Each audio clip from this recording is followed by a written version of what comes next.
बिस्मिल्लाहिर्रहमानिर्रहीम अस्सलामुअलैकुम। Welcome back to my channel educational tips. कैसे हैं आप सब?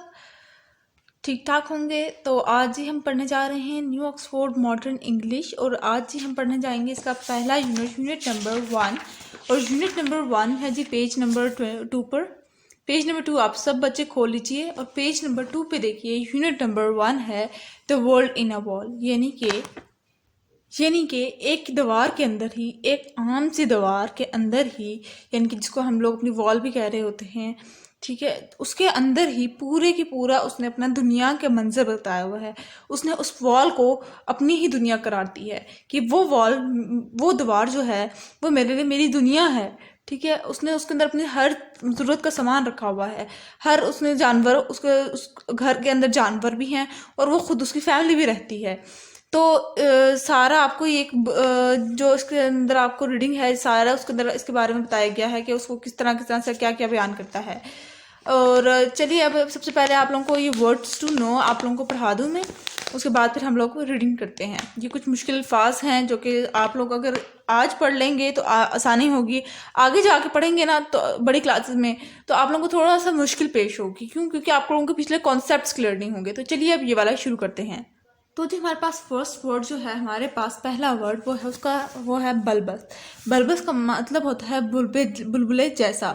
ठीक है, यानी कि अब इंग्लिश में देख लीजिए, fat, bulbing and round, shape like a bulb. ठीक है, यानी कि गोल, मोटा, या फिर बल्ब की तरह की कोई शेप हो। ठीक है, बुलबुले, बुलबुले जैसा। बुलबुले का जो मोटा होता है, बुलबुला गोल होता है। तो अगला है बल्बिंग, फूली हुई, यानी कि स्वेल हुई।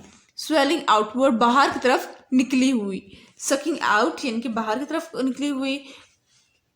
कॉन्फेटी का मतलब है चमकदार लहरें, यानी कि जिस तरह शादी ब्याह होते हैं तो उस टाइम जिस टाइम ब्राइडल की एंट्री होती है तो वहाँ पर हम लोग लगाते हैं ना, एक कैंडल सी होती है वो चमकदार, फिर उसके अंदर से शुआएं से निकलती हैं वो।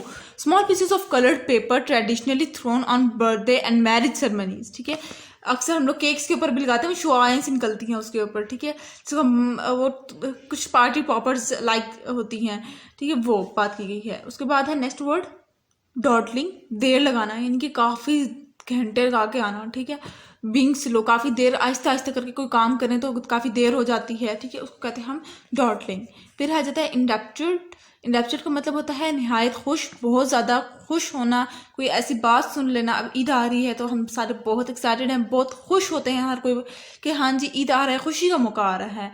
तो एक्सट्रीमली प्लीज्ड बाय। ठीक है, इनफाइनाइट, नहायत, लिमिटलेस, यानी कि इनफाइनाइट कहीं पे ख़त्म ना होने वाली चीज़। इम्पॉसिबल टू मैयर, कोई चीज़ इम्पॉसिबल किसी चीज़ को कि उसकी मैयरमेंट की जाए। उसके बाद नेक्स्ट वर्ड है इंट्रिकेट, नहायत तफसीली, काफ़ी लंबा तारुफ करवा देना, काफ़ी लंबी बात कर देना। ठीक है, एक्सट्रीमली डिटेल एंड कॉम्प्लिकेटेड, यानी कि काफ़ी लंबी और कॉम्प्लिकेटेड, यानी कि मुश्किल उसके अंदर होना। ऑब्वियस, बेखबर, यानी कि किसी बात के बारे में पता ना होना आपको। अनअवेयर। फोबिया, निबेन बुनियाद खौफ, an extreme fair of something, यानी कि किसी का कोई चीज़ अभी एग्जिस्ट भी ना करती हो और आपको उस चीज़ का फेयर हो, आपको उस चीज़ का खौफ हो। जिस तरह कोई जब सिंगल बहन भाई होते हैं, यानी कि जिनका अभी तक कोई बहन भाई भी नहीं आया होता। ठीक है, जब उनका कोई बहन भाई आता है, छोटे बच्चे होते हैं जिस तरह से, तो उनका खौफ होता है कि हमारी मामा को हमारे से ये लोग छीन लेंगे। ठीक है, तो या आपकी मामा किसी की तारीफ कर दें तो आपको डर होता है कि मेरी मामा मुझसे दूर हो जाएंगी। ठीक है, मेरे पेरेंट्स मुझसे दूर हो जाएंगे। तो ये फोबिया है, आपको बेबुनियाद खौफ है आपका।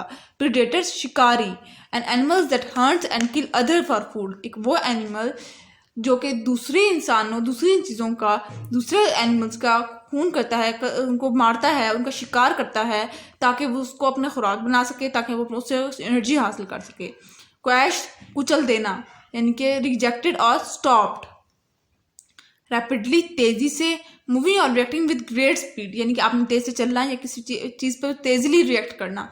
ठीक है, जब हमारी कोई चोरी पकड़ने जा रही होती है तो फिर, या मामा हम लोगों का कोई काम देखने जा रही होती है और हम लोगों ने कोई गलत किया हुआ था तो हम कहते हैं, कोई बहाने बनाते हैं और तेजी तेजी से हम लोग वो बहाने बना रहे होते हैं। रेलिक्वेंटली, हिचकिचाहट के साथ, यानी कि आपने हेजिटेशन के साथ, आप लोग एक वर्ड सही तरह से ना बोल पाना। ठीक है, विथ हेजिटेशन, अनविलिंगली। ठीक है, हिचकिचाहट, झूठ बोलते हैं तो हमेशा हिचकिचाहट के साथ बोलते होते हैं।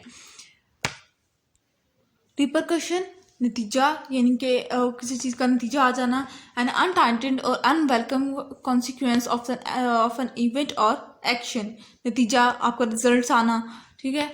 रॉन्टेड मोटा ताज़ा काफ़ी हेल्दी, ठीक है, लार्ज एंड प्लम्प। उसके बाद है जी शटल्ड, उसका है छोटे कदमों के साथ भागना, आहिस्ता आहिस्ता लाइक अ टर्टल, ठीक है, छोटे छोटे कदमों, छोटे छोटे आहिस्ता आहिस्ता करके भागना। रैन विथ क्विक हैसी एंड स्टेप्स। उसके बाद आ जाते हैं, लास्ट है सरपिशटली सिक्रेटली या फिर स्नेकली, चोरी छुपे, ठीक है। आपने कोई चोरी छुपे किसी की चीज़ उठा ली है, ठीक है, तो उसको हम क्या कहेंगे, आपने स्नैकली किया, आपने स्नैक किया, आपने चोरी की है वो। उसके बाद आ जाते हैं जी, ये यहाँ पर है जी, ये कुछ हमारे पास है, ये जी हमारे पास है जी, हमारे पास इंट्रोडक्शन ऑफ बुक है, ये जिस बुक से ये वाली आपके लिए स्टोरी ली गई है, ये उसका इंट्रोडक्शन है। तो this extract is from the autobiography, ये जो आपके पास जो पैसेज दिया गया है, ये जो आप लोगों के लिए कहानी लिखी गई है, ये ऑटोबायोग्राफी से ली गई है, my family and other animals. Autobiography book का नाम, जिस बुक से ये ली गई है उसका नाम क्या है, my family and other animals. और इसको लिखा किसने था, गैरल्ड डुरल ने। Durrell was an expert in studies animal, जो कि डूरल था ये बहुत अच्छा, इसकी इंटरेस्ट भी था और ये बहुत अच्छा एक्सपर्ट भी था, इसको बहुत महारत हासिल थी एनिमल्स की स्टडी करने में, इसको एनिमल्स के बारे में क्योंकि बहुत ज़्यादा पता था। When he was 10 year old, जब वो 10 साल का था, डूरल his older sibling and his mother moved to Corfu in Greek to live rural growing up brothers, यानी कि जब वो छोटा सा था तो उसकी बहन भाई और उसके जो जितने भी सिबलिंग्स थे और उसकी मामा जो थी वो कर्फ्यू मूव कर गए थे, वो ग्रीस के एक शहर कर्फ्यू में चले गए थे, ताकि to live with rurals grown up brother, ताकि वो अपने जो रूरल के जो भाई थे वो उनके साथ रह सके।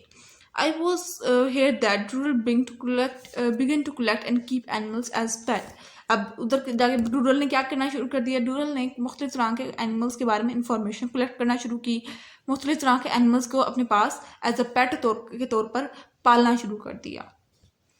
The crumbling wall that surrounds the garden alongside the house was a rich haunted ground for me.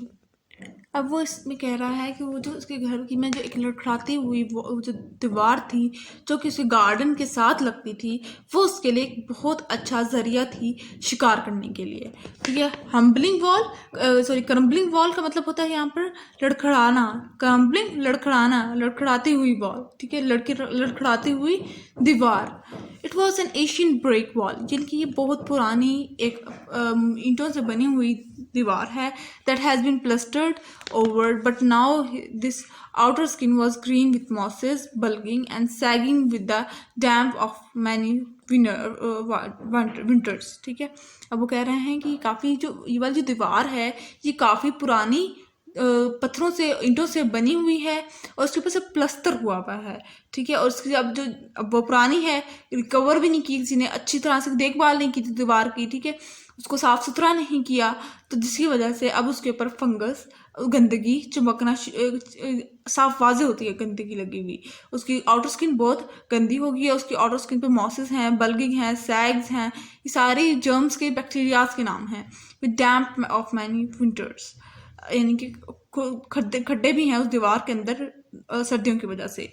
The whole surface was an intricate map of cracks, some several inches wide or other as fine as hairs, यानी कि अब उस दीवार के अंदर cracks भी हैं, ठीक है, दीवार के अंदर क्रैक्स भी हैं, दीवार बीच में से टूटी हुई भी है, ठीक है, और उसके अंदर और वो इतनी लंबी ज़्यादा उसके अंदर जो क्रैक्स हैं वो काफ़ी बड़े बड़े क्रैक्स हैं, और कहीं कहीं पे तो इतने बारीक क्रैक्स हैं जिस तरह से हमारे एक बाल को आप पकड़े ना तो इतना पतला सा होता है कि उसको थोड़ा सा मूव करेंगे ना हमारे हाथ से निकल जाता है वो बाल, इतने पतले और इतने बारीक से क्रैक्स आए हुए हैं। Here and there large pieces had dropped off and revealed the throes of rose pink bricks lying beneath.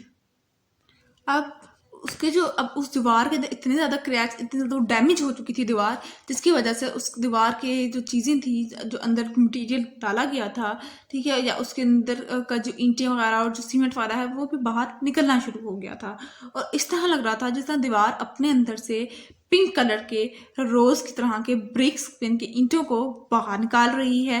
क्योंकि जाहिर सी बात है, ईंटों का रंग आपने देखा है कभी कभार, कोई ईंट डार्क मरून कलर की होती है, ठीक है। तो इस तरह से वो कुछ मालूम हो रही थी कि जो दीवार है वो अपने अंदर से पिंक कलर के रोजेस की ईंटें तरह के, पिंक कलर के रोजेस की तरह की ईंटें बाहर अपने मुंह से निकाल रही है। ठीक हो गया जी। अभी यहाँ तक आप लोग मार्क कर लीजिए, फिर इंशाल्लाह लेक्चर नंबर 2 के अंदर हम यहाँ से ऑनवर्ड पढ़ेंगे।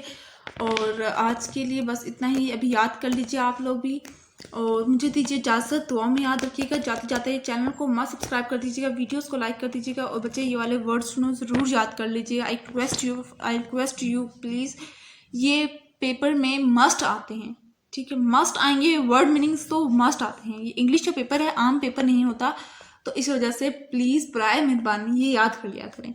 आप उर्दू में याद करें, उसके बाद फिर इंग्लिश में याद करें। ओके, तो मिलती हूँ किसी और वीडियो में। दुआ में याद रखिएगा। अल्लाह हाफिज़।